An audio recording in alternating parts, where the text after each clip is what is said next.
الحمد لله رب العالمين والصلاة والسلام على سيد الأنبياء والمرسلين وعلى آله وأصحابه أجمعين أما بعد فأعوذ بالله من الشيطان الرجيم بسم الله الرحمن الرحيم سبحان الذي أسرى بعبده ليلا من المسجد الحرام إلى المسجد الأقصى الذي باركنا حوله لنريه من آياتنا إنه هو السميع البصير آمنت بالله صدق الله العظيم وبلغنا رسوله النبي الكريم الأمين إن الله وملائكته يصلون على النبي يا أيها الذين آمنوا صلوا عليه وسلموا تسليما الصلاة والسلام عليك يا سيدي يا رسول الله الصلاة والسلام عليك يا سيدي يا رحمة للعالمين وعلى آلك وأصحابك يا خاتم الانبیاء والمرسلین۔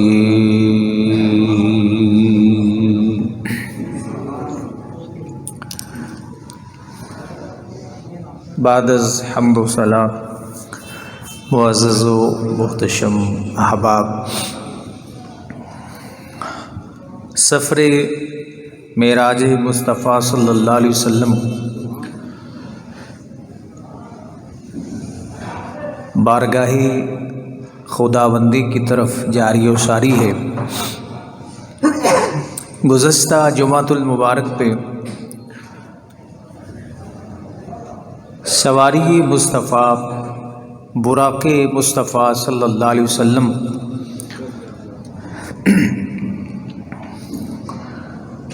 حرم پاک سے، مکۃ المکرمہ سے، مسجد حرام سے بیت المقدس یا بیت المقدس کی طرف جاری و ساری ہے، اور اس عظیم راستے میں، اس عظیم سفر میں اللہ رب العزت نے قدم قدم پر اپنے محبوب صلی اللہ علیہ وسلم کی شان اور عظمت اور ان کے مقام و مرتبہ کا اظہار فرمایا۔ اعلیٰ حضرت امام اہل سنت اس کو اپنے کلام میں اس پورے سفر کو ذکر فرما رہے ہیں۔ فرماتے ہیں کہ اٹھی جو گرد راہ منور، وہ نور برسا کے راستے بھر، گرے تھے بادل بھرے تھے جل تھل، امڑ کے جنگل ابل چلے تھے۔ کہ جب رسول کریم صلی اللہ علیہ وسلم کی یہ نورانی سواری جو ہے یہ مسجد حرام سے چلتی ہے، تو یہ پورا نورانی راستہ جو ہے اس میں گرد اڑی تو ایسا نور برسا کہ پورے راستہ پر بادل چھا گئے، اور ایسی بارش ہوئی کہ بحر و بر، خشکی دریا ایک ہو گئے، جنگل لبالب بھر گئے، بلکہ پانی زمین سے ابلنے لگا۔ تو یہ ایک عظمت اور شان کا اظہار ہے جو امام اہل سنت فرما رہے ہیں کہ سبحان اللہ، یہ اتنا عظیم سفر تھا، یہ اتنا کمال سفر تھا کہ جنگل بھی ہرے بھرے ہو گئے۔ چونکہ ہمارا یہ عقیدہ ہے کہ اللہ رب العزت کے محبوب بندے جہاں سے گزرتے ہیں وہ اپنے نشان چھوڑ جاتے ہیں، ان کی برکت سے راستے کی اجاڑیں جو ہے وہ ختم ہوتی ہیں۔ اور یہ رب ذوالجلال کے پاک فرشتے حضرت جبریل امین جب سامری جادوگر نے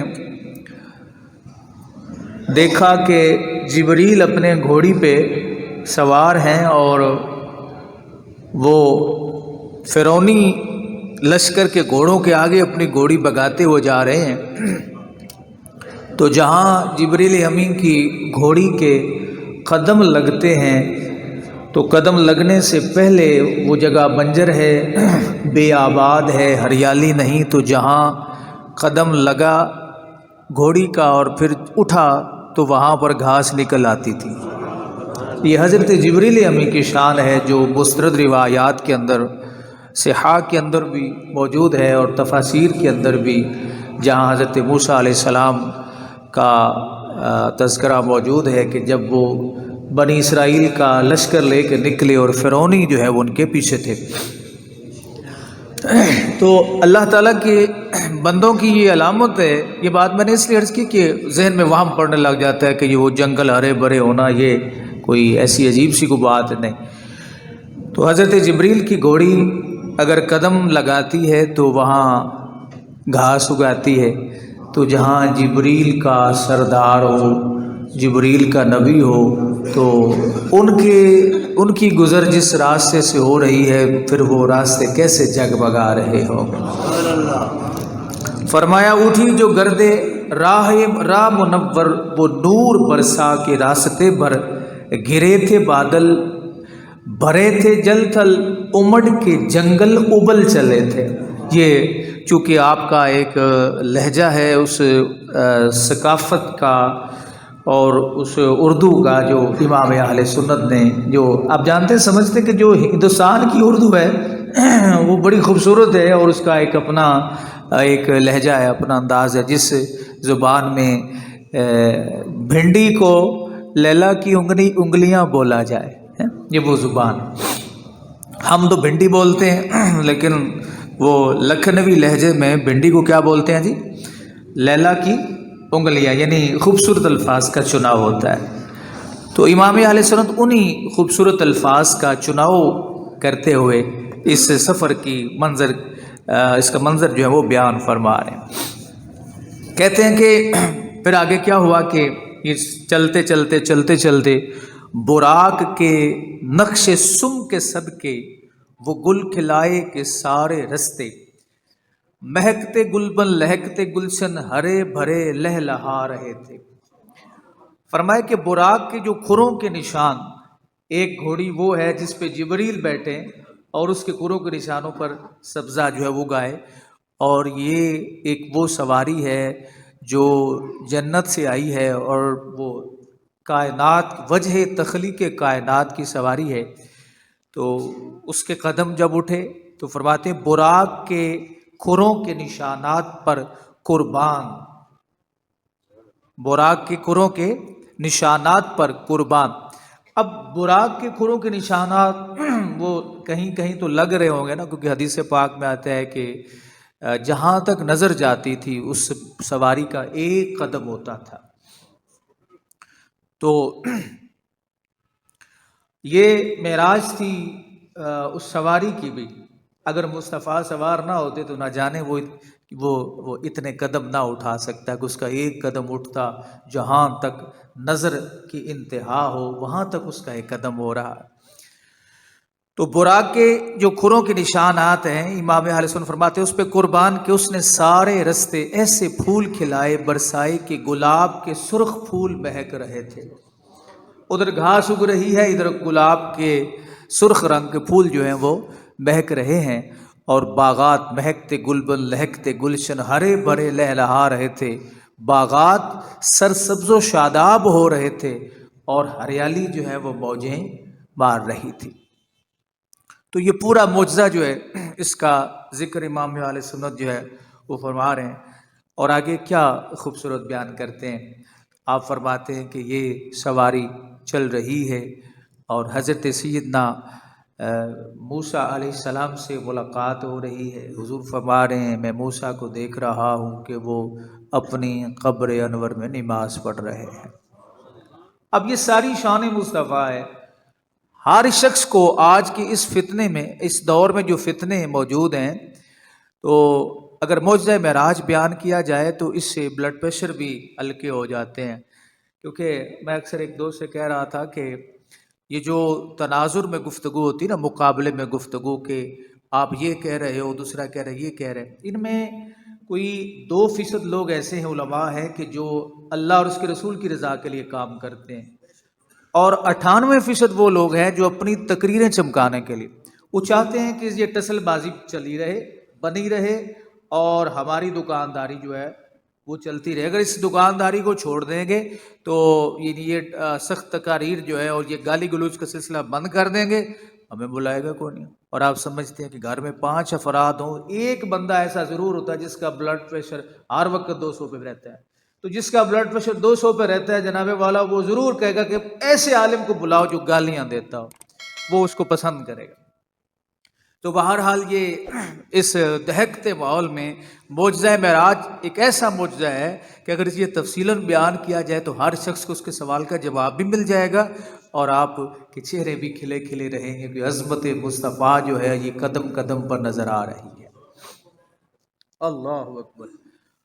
تو جناب موسیٰ علیہ السلام، یہ حضور علیہ السلام کی یہ بصارت ہے، کمال ہے آپ علیہ السلام کی یہ نظر ہے کہ آپ نے موسیٰ علیہ السلام کو عالم برزخ میں دیکھا اور ان کی حالت کو بھی دیکھا، اور پھر یہ بھی بتایا کہ وہ نماز پڑھ رہے ہیں.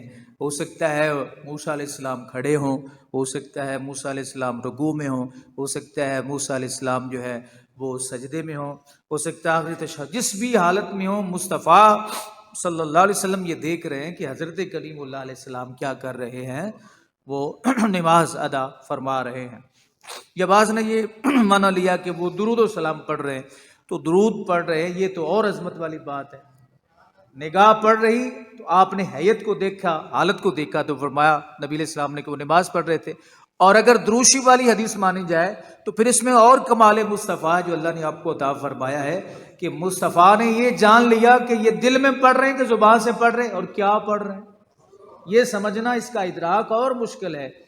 تو بہرحال جیسے بھی ہو، مصطفیٰ کریم صلی اللہ علیہ وسلم کی عظمت اور شان جو ہے اس کا اظہار جو اس پورے معجزہ معراج مصطفیٰ صلی اللہ علیہ وسلم میں نظر آ رہا ہے.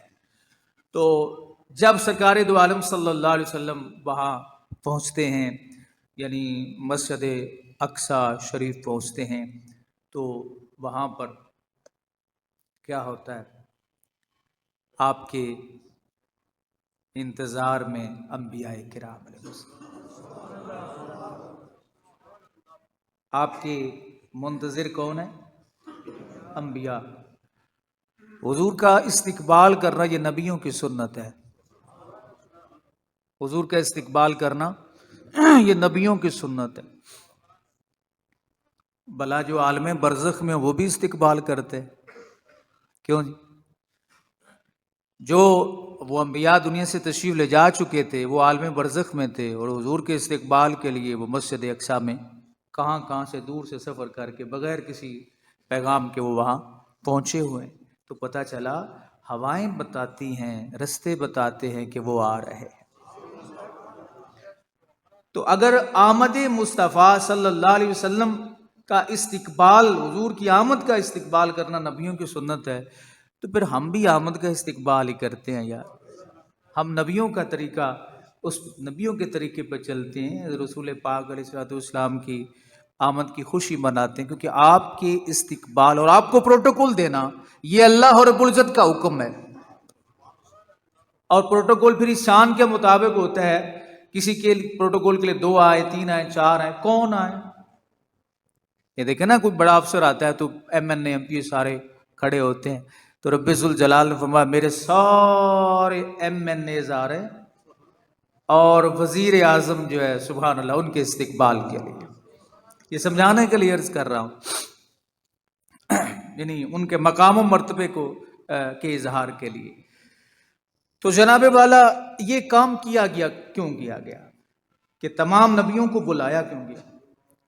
اعلیٰ حضرت فرماتے ہیں کہ قیامت تک آنے والے لوگوں کو مسئلہ سمجھایا گیا نماز اقصا میں تھا یہی سر، نماز اقصا۔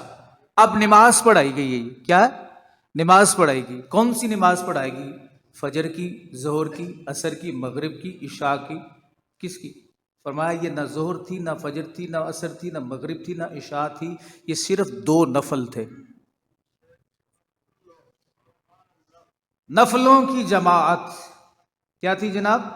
نفلوں کی جماعت۔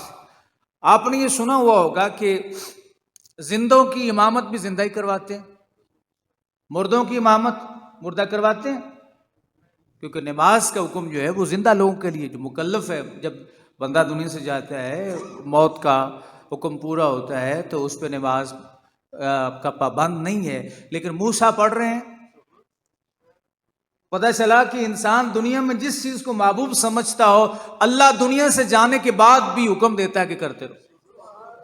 وہ حدیث پاک میں نہیں آتا کہ ایک شخص جو ہے وہ قاری قرآن تھا، حضور نے پوچھا، یاد ہوگی آپ کو حدیث، حضور نے صحابہ نے پوچھا یا رسول اللہ یہاں سے آواز آ رہی، فرمایا یہاں کی قاری قرآن کی قبر ہے، دنیا میں سورہ ملک ذوق شوق سے پڑھتا تھا، کثرت سے پڑھتا تھا، اللہ نے فرمایا قبر میں بھی پڑھتا رہے۔ جس چیز سے آپ کی محبت ہوگی، جس چیز کی آپ کے دل میں، قلب میں لگن ہوگی، اللہ اپنے فضل سے وہ اجازت مرحمت فرمائے گا۔ تو حضرت موسیٰ علیہ السلام وہاں جناب نماز پڑھ رہے ہیں، اس سے بھی یہ پتہ چلا کہ نبی قبر میں زندہ ہوتے ہیں، نبی قبر میں زندہ ہوتے ہیں، اور رہا آنا جانا ان کا جی یہ نہیں ہو سکتا۔ اگر آ جا نہیں سکتے تو پھر اس حدیث کا انکار کر دیں کہ حضور کی قیادت میں، حضور کی امامت میں 2 رکعت نفل کیا نبیوں نے پڑھے ہیں؟ کوئی نہیں۔ ارے پڑھے گئے ہیں تو پڑھے ہیں نا، مسجد اقصی میں پہنچے ہیں تو پڑھے ہیں۔ اگر مسجد اقصی میں پہنچتے نہ، انہیں پتہ بھی نہ ہوتا امام صاحب کون آ رہے ہیں۔ پتہ چلا کہ نبی قبر سے اللہ کے اذن سے، اللہ کے فضل سے آ بھی سکتے ہیں، جا بھی سکتے ہیں۔ گئے ہیں تو واپس بھی آئے ہوں گے، کوئی نہیں، کیوں جی واپس آئیں گے کوئی نہیں۔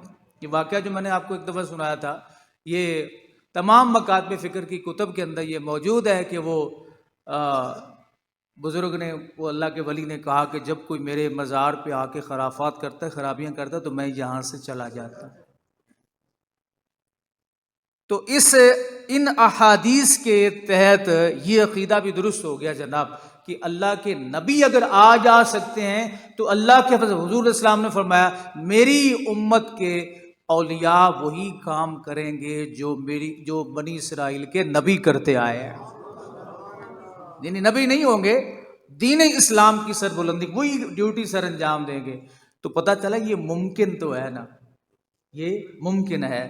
باقی رہا مسئلہ کہ کوئی بھی بیٹھ کے یوٹیوب پہ، فیس بک پہ جناب شروع ہو جائے، ایسا ہو ہی نہیں سکتا، ایسا ہو ہی نہیں سکتا۔ تو جو گھر سے لڑا ہوا کو وہ ضرور اس کی تائید کرے گا، جسے ہر وقت بلڈ پریشر جس کا 100/100 رہتا ہو، 200/200 رہتا ہو، وہ ضرور ان کے ساتھ شامل ہو جائے گا۔ احتیاط کرنا بہت ضروری ہے۔ اچھا جی، تو فرمایا کہ نماز اقصی میں تھا یہی سر کہ ایاں ہو مانا اول آخر، ایاں ہو مانا اول آخر کیا مطلب؟ آدم علیہ السلام سے لے کر عیسیٰ علیہ السلام تک تمام انبیاء وہاں پر موجود ہیں۔ اول کون آئے؟ حضرت آدم علیہ السلام۔ اور آخر کون ہے؟ میرے مصطفیٰ کریم علیہ السلام۔ لیکن حدیث کیا کہتی ہے؟ رسول کریم علیہ السلام سے پوچھا گیا متا وجبت لکن نبوہ، آپ اللہ کے محبوب نبی کب سے ہیں؟ ابن ماجہ شریف میں اور کتب کے اندر بھی یہ حدیث موجود۔ رسول پاک صلی اللہ علیہ وسلم کنت نبیا و آدم بین الروح والجسد، ابھی آدم علیہ السلام پانی اور مٹی کے درمیان میں تھے، روح اور جسم کے درمیان میں تھے۔ حضور فرماتے میں اس وقت بھی اللہ کا نبی تھا۔ یہ سمجھانا کہ آدم علیہ السلام آنے میں اول ہے، لیکن تخلیق میں اول کون ہے؟ مصطفیٰ ہے، اور آنے میں آخر کون ہے؟ میرے مصطفیٰ ہے۔ اول بھی وہی ہیں، آخر بھی وہی ہیں۔ تو اس معنی کو، اس عقیدے کو سمجھانے کے لیے اللہ تعالیٰ نے تمام نبیوں کو بلایا، تمام نبیوں کو بلایا، ورنہ حضرت آدم علیہ السلام ابو البشر ہیں، ان کا مقام زیادہ ہے، تو پھر جبریل انہیں کیوں نہیں کہہ رہے کہ آپ امامت کے فرائض سر انجام دیں؟ کیونکہ آپ بڑے ہیں، ابو البشر ہیں، آدمیت کے، انسانیت کے باپ ہیں، آپ آگے ہوں۔ لیکن فرمایا نہیں، ہمیں جس کے لیے بھیجا گیا ہے آگے وہی ہوگا، کیونکہ رب مان ہی نہیں رہا تھا۔ حضرت ام المومنین عائشہ رضی اللہ تعالیٰ نے کیا، یا رسول اللہ، یا حبیب اللہ، میرے ابا جان مصلی امامت پہ، آپ کے مصلی پہ کھڑے ہونے کے قابل نہیں ہیں، وہ ڈر جائیں گے، یعنی ان پر یہ برداشت نہیں کر سکیں گے، آپ کسی اور کو وہاں پر کھڑا کیجئے۔ بیٹی کہہ رہی ہے باپ کے بارے میں، زوجہ مصطفیٰ ہماری ماں حضور کی خدمت اقدس میں، حضور نے فرمایا عائشہ میں کیا کروں، میرا رب مانتا ہی نہیں ہے، میرا رب کسی اور کو مانتا ہی نہیں، کہتا ہے ابو بکر۔ کیا کہتا ہے؟ ابو بکر، ابو بکر، ابو بکر، میرا رب نہیں مان رہا تو میں کیا؟ اللہ رب العزت نے حضور کو حکم دیا، حضور نے ابو بکر کو کھڑا کیا۔ اب جو ابو بکر کو نہ مانے وہ مصطفیٰ کے فیصلے کو چیلنج کرتا ہے، جو سیدنا امیر معاویہ کو نہ مانے وہ امام حسن کے فیصلے کو چیلنج کر رہا ہے کہ آپ نے ان سے صلح کر لی، معاملات ختم کر دیے، تسی کر دیتے نہیں، ٹھیک ہے، ایسی کو نہیں کیتے آلے تھے، اوپر سے محبت اہل بیت کے دعوے، آئے آئے، شرم آنی چاہیے۔ اگر اہل بیت سے محبت ہے تو حسن کی مانو یا نہیں ماننی چاہیے؟ بعض لوگوں نے تو یہ طریقہ اختیار کیا، وہ حسن کا ذکر ہی نہیں کرتے، کہتے ہیں یہ انہوں نے صلح کر کے اچھا نہیں کیا تھا، ہم یہ چاہتے تھے کہ یہ ٹسل بازی چلتی رہتی آگے تک بھی یہ نظام چلتا رہتا، روٹی روزی اچھی چلتی رہتی، دو طبقے بنے رہتے، ایک گالیوں والا بنتا، ایک کہتا نہ نکالو، وہ کہتا نہیں ہم نے نکالنی ہے، کیونکہ جب تک گالیاں نہیں نکالیں گے اہل بیت کی محبت کامل نہیں ہوگی۔ تو یہ اہل بیت کی محبت نہیں، اس کو آئمہ اہل بیت نے رد کیا ہے۔ سچائی چھپ نہیں سکتی بناوٹ کے اصولوں سے، ارے خوشبو آ نہیں سکتی کبھی کاغذ کے پھولوں سے، چمکاؤ دکانداریاں، لیکن یاد رکھنا اس رب کی بارگاہ میں حاضر ہونا ہے جن کے بارے میں اللہ نے فرمایا رضی اللہ ہو، رب فرماندہ ہے میں سارے تے راضی ہاں، بندے میرے، مخلوق میری، صحابی میرے مصطفیٰ دے، میرا مصطفیٰ بھی راضی تے میں بھی راضی، تسی کی وچ لیندے دین؟ اللہ اکبر۔ لیجیے جناب، کیا شان ہے میرے مصطفیٰ، بیت المقدس میں نماز کی امامت میں یہ راز مضمر تھا کہ حضور کے اول اور آخر ہونے کے معنی کا مطلب سب پر ظاہر ہو جائے، یہ وجہ تھی۔ تمام انبیاء کرام علیہم السلام صفیں بنائے، ہاتھ باندھے، مقتدی بن کر۔ اب یہ انبیاء کی ترتیب کیا ہوگی؟ حضرت آدم کہاں کھڑے ہوں گے؟ جناب کلیم کہاں کھڑے ہوں گے؟ حضرت یوسف کہاں کھڑے ہوں گے؟ حضور کو دیکھتے ہوں گے نا جناب یوسف علیہ السلام بھی، کیا خوش ہوتے ہوں گے، اور میرے آقا کی رج رج کے زیارت پتہ ہے کس نے کی سب سے زیادہ؟ تمام نبیوں میں موسیٰ علیہ السلام سب سے زیادہ۔ اللہ اکبر۔ سارے انبیاء کھڑے ہیں، صفیں باندھے کھڑے ہیں مقتدی بن کر، مرتبے انبیاء کے بڑے ہیں، عظمتوں کے نگینے جڑے ہیں، مقتدی بن کے پیچھے کھڑے ہیں وہ جو پہلے سے آئے ہوئے ہیں۔ وہ آئے پہلے تھے، رب نے فرمایا تم پہلے آئے ہو لیکن کھڑا میرے مصطفیٰ کے پیچھے ہونا ہے، میرے مصطفیٰ کے پیچھے آپ نے کھڑے ہونا ہے۔ تو جناب والا رسول پاک صلی اللہ علیہ وسلم، سبحان اللہ سبحان اللہ۔ اب یہ دبدبا کیسا بن رہا؟ کہتا ہے یہ ان کی آمد کا دبدبا تھا۔ امام علیہ السلام بول رہے یہ ان کی آمد کا دبدبا تھا، نکھار ہر شے کا ہو رہا تھا۔ یہ ان کی آمد کا دبدبا تھا، نکھار ہر شے کا ہو رہا تھا، نجوم و افلاک جام و مینا اجالتے تھے، کھنگالتے تھے۔ اب یہ کمال ہے نا میرے امام کے کلام کا، سمجھ نہ بھی آئے تو سبحان اللہ منہ سے نکل جاتا ہے، بندہ خوش ہو جاتا ہے۔ کوئی بھی بات آپ خلوص کے ساتھ کریں، کسی کو سمجھ نہ بھی آئے تو اللہ تعالیٰ اس میں رس ڈال دیتا ہے۔ قرآن پڑھا جاتا ہے نا، تو قرآن میں سمجھ کسی کو نہ بھی آئے تو سبحان اللہ تو کہہ رہا ہوتا ہے۔ کیوں؟ اس لیے کہ اللہ تعالیٰ نے ان لفظوں میں ایک ذوق رکھا ہے، ان لفظوں کی ایک تاثیر ہوتی ہے۔ یہ ان کی آمد کا دبدبا تھا، نکھار ہر شے کا نکھار ہو رہا تھا، نجوم و افلاک جام و مینا اجالتے تھے، کھنگالتے تھے۔ آج مسجد اقصی بڑی خوش ہے، کیونکہ مسجد اقصی کو یہ اعزاز پہلے نصیب نہیں ہوا جو آج ہو رہا ہے۔ مسجد اقصی کو معراج ہو رہا ہے، سارے نبی بھی آئے ہوئے ہیں، اور ان کی امامت کے لیے وجہ تخلیق کائنات، باعث تخلیق کائنات میرے مصطفیٰ کریم علیہ السلام آپ جلوہ فرما ہیں، اور مصلی امامت پر جبریل کے کہنے پہ حضور کھڑے ہیں۔ جناب آدم نہیں مصلی امامت پہ آئے، جناب کلیم اللہ نہیں مصلی امامت پہ آئے، رب ذوالجلال نے فرمایا کہ بس مصطفیٰ یہی کھڑے ہوں گے جناب۔ نماز اقصی میں تھا یہی سے، کیسی خوبصورت بات اعلیٰ حضرت فرمایا، کلیم و نجی مسیح و صفی خلیل و ردی رسول و نبی، عتیق و وسیع غنی و علی ثنا کی زبان تمہارے لیے۔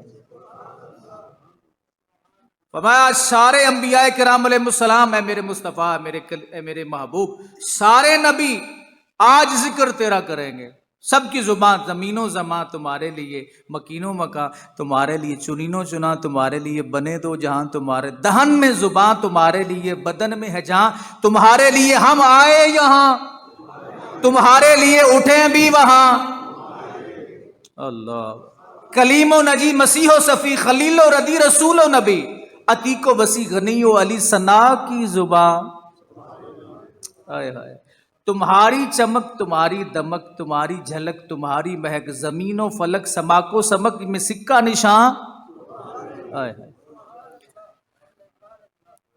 امام علیہ السلام فرماتے خاک ہو جائے ادو، کیا خوبصورت بات فرمائے، خاک ہو جائے ادو جل کر مگر ہم تو رضا، دم میں جب تک دم ہے ذکر ان کا سناتے جائیں گے، دم میں جب تک دم ہے ذکر ان کا سناتے جائیں گے۔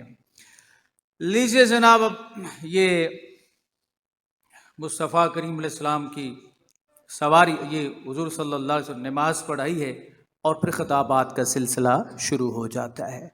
انبیاء کرام علیہ السلام خطاب فرماتے ہیں، اور سب سے جو آخری خطاب ہے وہ مہمان خصوصی، خطیب، ایک ہوتا ہے خطیب عرب و عجم، ایک ہے خطیب حشر۔ سبحان اللہ، ہر دور کے خطیب، انا اول الانبیاء خروجا اذا بعثوا وانا خطیبهم اذا انصتوا۔ فرمایا میں اس دور کا بھی خطیب ہوں جب ساری زبانیں خاموش ہو جائیں گی، جب رب ذوالجلال کے سامنے کوئی نہیں بول سکے گا، میرے آقا نے فرمایا میں اس وقت بھی خطیب ہوں۔ اور خطاب ہوئے آدم علیہ السلام، موسیٰ علیہ السلام نے، سب نے اپنی اپنی شان کا اظہار کیا، لیکن میرے مصطفیٰ نے ہمیں بھی یاد رکھا، فرمایا تمام تعریفیں اللہ رب العزت کے لیے جس نے مجھے رحمت للعالمین بنایا۔ یہ حضور کا آخری خطاب تھا، جو میرے مصطفیٰ کی کلمات کہاں پہ، ایسے سامعین کسی نے نہیں دیکھے ہوں گے، اور ان سامعین نے ایسا خطیب بھی نہیں دیکھا ہوگا جو خطیب مسجد اقصی میں خطاب فرما رہا ہے۔ جبریل داد دیتے ہوں گے، نبی داد دیتے ہوں گے، سبحان اللہ تو کہتے ہوں گے، کیوں نہ کہے، اس لیے کہ اس کی ابتدا میں رب نے فرمایا سبحان اللہ، اللہ نے یہ سبق دیا ہے۔ اللہ اکبر۔ لیجئے جناب یہ سفر، اب یہاں سے آگے کا سفر جو ہے، یہاں تک تو ٹھیک ہے، لیکن آگے کچھ سمجھ میں نہیں، یہاں آپ کو یہاں تک بھی سمجھ نہیں آئی، یہاں تک اگر آپ کو سمجھ آ جائے تو آپ کو آگے بھی سمجھ آ جائے گی، یہاں تک ہی سمجھ نہیں آئی، جو اگلا کام سمجھ میں، اگلا سفر جو ہے مصطفیٰ کا، وہ سمجھ میں نہیں آ رہا۔ اللہ اکبر۔ جھلک سی ایک قدسیوں پہ آئی، وہ ابھی دامن کی پھر نہ پائی، سواری دولہا کی دور پہنچی، بارات میں ہوش ہی گئے تھے۔ پہلا آسمان، دوسرا آسمان، تیسرا آسمان، چوتھا آسمان، پانچواں، چھٹا، ساتواں آسمان، جبریل حضور کے ساتھ، جبریل حضور کے ساتھ ہیں، یہ سفر ہو رہا ہے، میرے مصطفیٰ چل رہے ہیں، جبریل حضور کے ساتھ ہے، سدرۃ المنتہا پہ پہنچے ہیں، عرض کیا اے اللہ کے محبوب، یہاں پہ یہ میرا ڈرائنگ روم ہے، میں یہاں رہتا ہوں، یہاں سے نیچے جاتا ہوں۔ حضور نے فرمایا اوپر، اس سے اوپر کبھی نہیں گیا، اس سے اوپر میں کبھی نہیں گیا۔ میرے مصطفیٰ کریم صلی اللہ علیہ السلام نے فرمایا کہ اوپر جانے کا، اور ہر آسمان پہ پھر سوال و جواب بھی ہوئے، سوال و جواب بھی ہوتے رہے، پوچھتے رہے فرشتے کون، کہاں سے آئے، بلایا گیا تھا، سارا کچھ، کیونکہ اس رات کے وہ سارا منظر بتا رہا تھا نا، اس رات دے تارے دس دینے، اج عرش سجایا جانا ہے، غاراں وچ رومن والے نو مہمان بلایا جانا ہے۔ زمین بھی بتا رہی ہے، ستارے بتا رہے ہیں، آسمان بھی بتا رہا ہے کہ آج مصطفیٰ آ رہے۔ پھر بھی سوال و جواب کا سلسلہ ہوتا رہا ہر آسمان پہ، کیوں؟ اس لیے کہ وہ ہوئے ہم سے ہم کلام، اللہ اللہ کہاں میں کہاں ان کا مقام، اللہ اللہ۔ ہر فرشتے کی یہ خواہش ہے مصطفیٰ بولتے رہے، ہم کلام کرتے رہے، ان کی زیارت کرتے رہے۔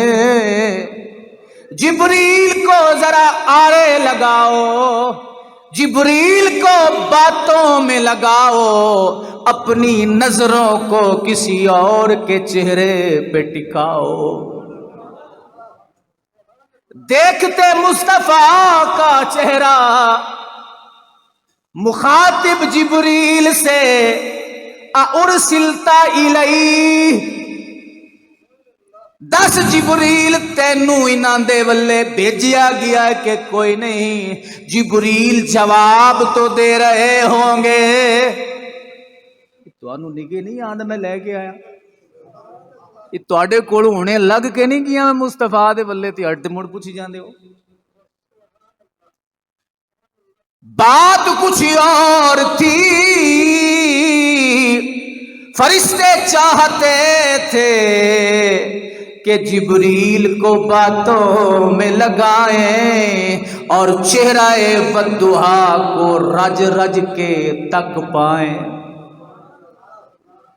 نظر فرشتوں کی کیونکہ آنکھیں انتظار میں منتظر ہے فرشتے کہ ہماری بھی معراج ہو جائے، وہ چند قدم اس آسمان پہ توقف فرمائیں، ان کے قدم لگ جائیں تاکہ ہمارے اس آسمان کی بھی معراج ہو جائے، کہہ سکیں ہم بھی کہ ہم نے بھی ان کو دیکھا ہے، وہ آئے ہیں۔ سدرات المنتہا پہ پہنچے میرے کریم، جبریل سے فرمایا جبریل آگے چلو۔ عرض کیا یا رسول اللہ یہاں سے آگے جانا یہ میرے بس کی بات نہیں۔ حضور نے فرمایا جبریل، پکڑا میرے مصطفیٰ نے۔ جبریل حضور کے ساتھ انکار نہ کر سکے، یہ نہ کہہ سکے کہ میں نہیں جاتا، بلکہ خاموش رہے۔ حضور نے پکڑا جبریل امی کو، بڑھتے گئے 600 پروں والا جبریل۔ حدیث میں آتا ہے کہ جسم جبریل کا چڑیا کتنا رہ گیا، 600 پر جبریل کے۔ ایک پر اگر وہ مشرق کی طرف پھیلائیں تو سارے مشارق اس پر کے نیچے آ جائیں، ایک پر اگر اپنا مغرب کی جانب پھیلائیں تو سارے مغارب پر کے نیچے آ جائیں، لیکن جسم چڑیا جتنا رہ گیا۔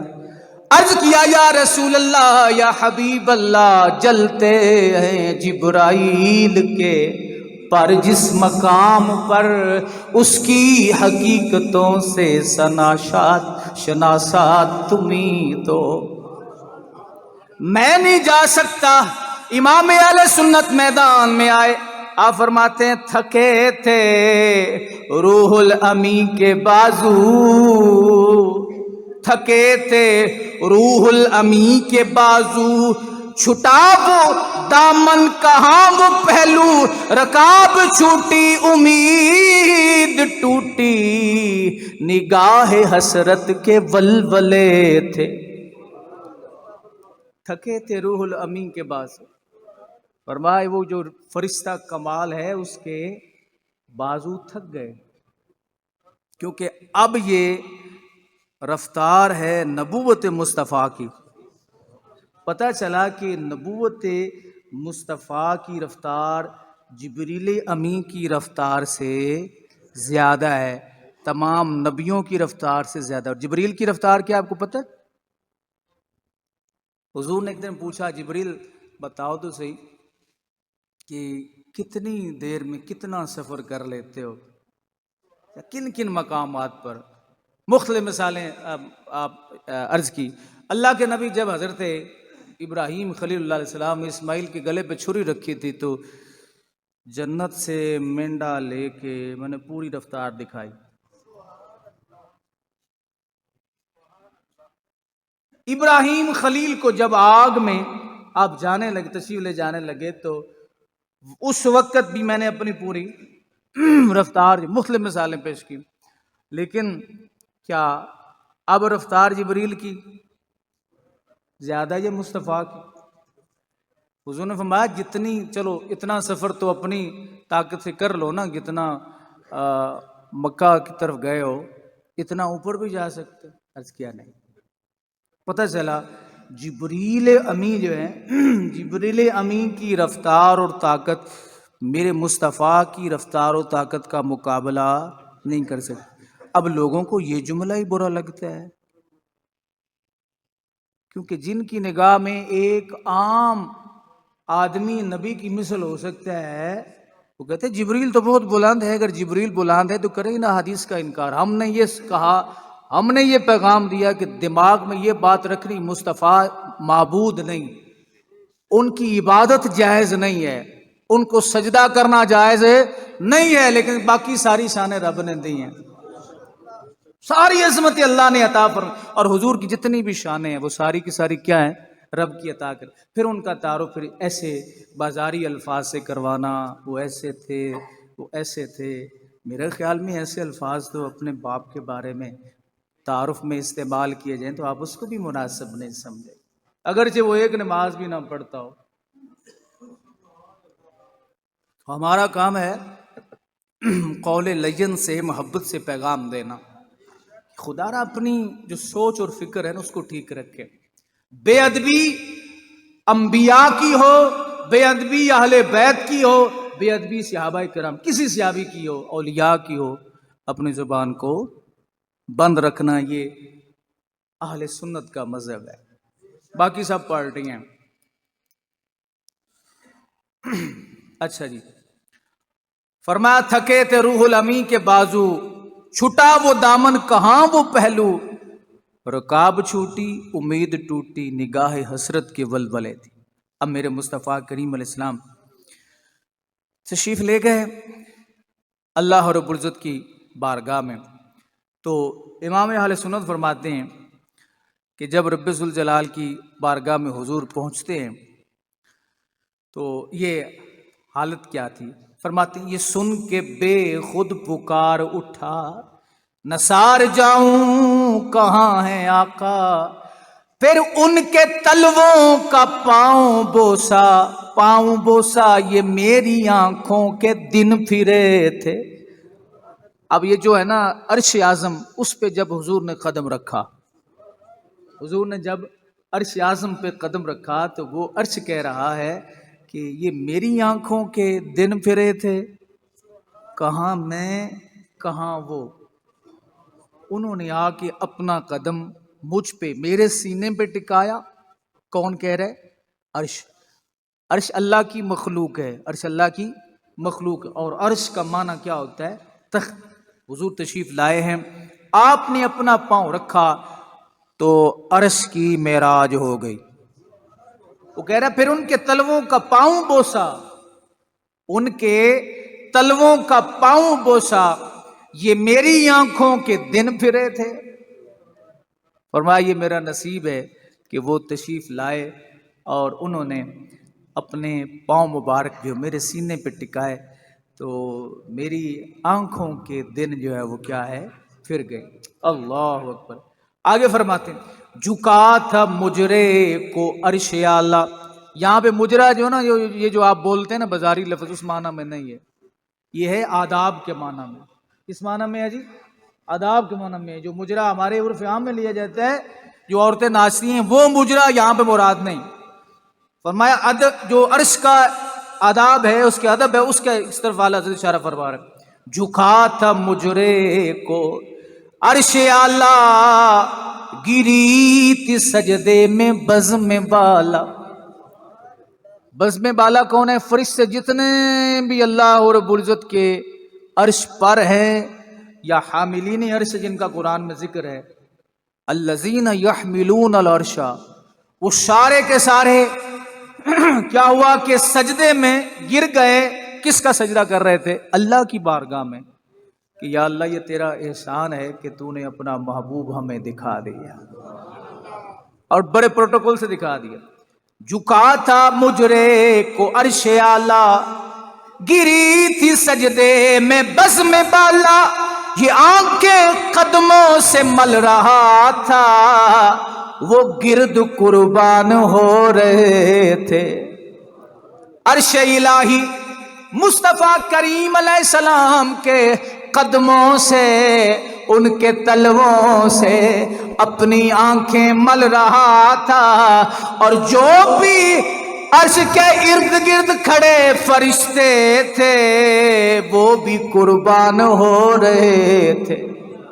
وہ بھی کہہ رہے تھے واہ واہ واہ واہ، سبحان اللہ سبحان اللہ، کہ آج اللہ کا نبی ہمارے پاس آیا اور اللہ نے ہمیں یہ امام اہل سنت فرماتے ہیں ضیائیں کچھ عرش پر یہ آئیں کہ ساری قندیلیں جھلملائیں، حضور خورشید کیا چمکتے چراغ منہ اپنا دیکھتے تھے۔ فرمایا کہ آپ کی تشریف آوری سے عرش اعظم پر کچھ ایسی عجیب و غریب ضیاء پاشی روشنی پھیلی کہ تمام فانوس دھندلائے، جھلملانے لگے، جیسے سورج کے سامنے چراغ کی کیا حقیقت ہے، اس کی کیا روشنی ہو سکتی کہ وہ اپنا سا منہ لے کر رہ گئے تھے۔ فرمایا سب سے بڑا چراغ تو سورج ہے، جب رب نے وہ سامنے آمنا سامنا نہیں ہونے دیا، چاند کا آمنا سامنا نہیں ہونے دیا، تو یہ جو فانوس ہیں یہ لگے ہوئے، یہ روشنی مصطفیٰ کے چہرہ انور کی روشنی کا مقابلہ نہیں کر سکتے۔ یہی سما تھا کہ پے کے رحمت یہ مجدہ لایا کہ چلیے حضرت، حضور اب عرش الہی پر رکے ہیں تو رب فرما رہا ہے پیغام بھیجا ہے، محبوب ایسے نہیں، آگے بھی آنا ہے، محبوب ایسے نہیں، آگے بھی آنا ہے۔ امام اہل سنت فرماتے یہی سما تھا کہ پے کے رحمتی یہ مژدہ لایا کہ چلیے حضرت تمہاری خاطر کشادہ ہیں جو کلیم پر بند راستے تھے. نہیں سمجھ. جناب کلیم اللہ علیہ السلام عرض کرتے ہیں یا اللہ مجھے اپنا آپ دکھا. اگر یہ مطالبہ ہی غلط ہوتا، یہ ممکن نہ ہو سکتا. نبی وہ مطالبہ نہیں کرتا جو ممکن نہ ہو. کیوں جی؟ نبی وہ مطالبہ، یہ سوال کا جواب ہے، اس کو ذرا غور سے سنیں. نبی وہ مطالبہ نہیں کرتا جو جس کا پورا ہونا ممکن نہ ہو. اگر ایسا مطالبہ کرے کہ جس کا پورا ہونا ممکن نہ ہو تو نبی بے علم ثابت ہوتا ہے. نبی بے علم ثابت ہوتا ہے. اور نبی کا معنی کیا ہوتا ہے؟ غیب کی خبریں دینے والا. اور اے معنی بھی گڈو بچو کیونکہ ساڑھے بارے سے نہیں. اللہ اکبر. رب نے کیا فرمایا؟ اعلی حضرت کیا کہہ رہے ہیں کہ اللہ رب العزت کی طرف سے پیغام آ رہا تھا. یہی سماتا کہ پے کے رحمتی یہ مژدہ لایا کہ چلیے حضرتی. رب کی طرف سے پیغام آیا محبوب اور قریب آؤ، تمہاری خاطر کشادہ ہیں جو کلیم پر بند راستے تھے. حضرت کلیم اللہ علیہ السلام نے عرض کیا اللہ میں تجھے دیکھنا چاہتا ہوں. رب ذوالجلال نے فرمایا لن ترانی، دیکھ نہیں سکتے. یہ نہیں کہا کہ دیکھیں گے ہی نہیں، فرمایا آپ نہیں دیکھ سکتے اس لیے کہ یہ حصہ کسی اور کا ہے. تمہاری خاطر یا رسول اللہ یا حبیب اللہ، تیری خاطر وہ راستے بھی رب نے کھول دیے ہیں جو اپنے کلیم جناب موسیٰ علیہ السلام پر بند فرمائے تھے. اللہ نے وہ راستے بھی کھولے جو کلیم پر بند فرمائے تھے. ملائکہ نے جو دیکھی فرصت سمجھ کے اس وقت کو غنیمت بڑھائی یوں خوب اپنی عزت کہ سب ادا کی رسوم خدمت. کوئی سناتا ثناء مدحت، کسی کے لب پر دعائے دولت. بس یہی سما تھا کہ پے کے رحمت یہ مژدہ لایا کہ چلیے حضرت تمہاری خاطر ہے بند جو، تمہاری خاطر کشادہ ہیں جو کلیم پر بند راستے تھے. فرمایا سونا اب سارے رستے تمہارے لیے کھل چکے ہیں، بس اور قریب، یہ عرض سے آگے کی بات ہے، اور قریب آ جا. امام اہل سنت بولے، آپ فرماتے ہیں یہی ہے وقت حصول مقصد خدا ہے خود خواست گار آمد. مولانا اثر فرما رہے ہیں کہ یہ تضمین اعلی حضرت کے اس کلام پہ اللہ فرما رہا ہے سونا آپ تشریف لے آئے. وصال کا شوق ہے جو بے حد تو حکم پر حکم ہے موقد. بار بار دیر کیوں کر رہے ہیں؟ دیر کیوں کر رہے ہو بابو؟ آؤ. بڑھ اے محمد، اب یہاں سے اعلی حضرت بول رہے ہیں، بڑھ اے محمد کری ہو احمد قریب آ سرور مجدد ممجد. سمجھ آئی؟ کوئی نہیں آئی. بڑھ اے محمد کری ہو احمد قریب آ سرور ممجد. فرمایا کہ اے میرے محبوب آگے بڑھیے، اے احمد مختار مجھ سے قریب تر ہو جائیے، اے امیروں کے بادشاہ ممجد بزرگ اور قریب ہو جائیے. بڑھ اے محمد قری ہو احمد قریب آ سرور ممجد. نثار جاؤں یہ کیا ندا تھی، یہ کیا سما تھا، یہ کیا مزے تھے. یہ کیسا سما تھا سبحان اللہ، اور یہ کیسے مزے تھے. یہ تو جانے مصطفیٰ اور مصطفیٰ کا خدا جانے. اب جبریل تو کہاں سے واپسی. حضور نے پوچھا نا ایک دن جبریل بڑا قرب رب کا. جبریل ایک دن آئے, سوال کا جواب لے, بڑے خوش ہیں. حضور نے پوچھا بڑے خوش ہو, خیر ہے؟ عرض کی یا رسول اللہ میں نے آج بڑا رب کا قرب پایا, اس سے پہلے کبھی نہیں پایا. نبیوں کے پاس آتا جاتا رہا لیکن نہیں, آج آپ نے بھیجا ہے.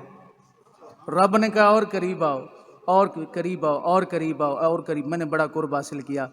حضور نے فرمایا پھر رب کو دیکھا ہوگا, آ تیری آنکھیں تو چوموں. عرض کیا یا رسول اللہ دیکھا نہیں, بس 70,000 پردے درمیان میں تھے. جس کے بھیجے ہوئے قاصد کو قریب بلایا جا رہا, جب وہ خود آ رہا ہے, جب وہ خود آ رہا ہے تو پھر کیا سما ہوگا. خود حضرت جبریل مصطفیٰ کو اللہ کے حکم پر لے کے جا رہے ہیں, سبحان اللہ. اور میرے مصطفیٰ رب کی بارگاہ میں, رب فرما رہا مصطفیٰ محبوب اور قریب. نکال دیجئے یہ حدیثیں, کیونکہ یہ اگر آپ کو سوٹ نہیں کرتی, آپ کی تائید نہیں کرتی, تو ان حدیثوں کو نکال دیں. بھائی نہیں نکال سکتے, اس لیے کہ رب کی محبت ہے اپنے مصطفیٰ سے. اب اور قریب آؤ محبوب, اور قریب آؤ محبوب, اور قریب آؤ, اور قریب آؤ, اور قریب آؤ. اب یہ قرب کہاں تک, اللہ اکبر, یہ قرب کہاں تک پہنچا. آئے ہائے ہائے. اٹھے جو قصر دنا کے پردے, کوئی خبر دے تو کیا خبر دے, وہاں تو جا ہی نہیں دوئی کہ نہ کہہ کے وہی نہ تھے ارے تھے. وہ باغ کچھ ایسا رنگ لایا کہ غنچہ و گل کا فرق اٹھایا. گرا میں کلیوں کے باغ پھولے, گلوں کے تک میں گل لگے ہوئے تھے. وقت ہو گیا تو انشاءاللہ اس سے اب آپ بھی سوچ رہے ہوں گے پتہ نہیں معجزہ معراج ختم ہو ہی نہیں رہا. جس محبوب کی شان ختم نہیں ہوتی, اس کی عظمتیں بھی ختم نہیں ہوتی, اس محبوب کے معجزے بھی ختم نہیں ہوتے.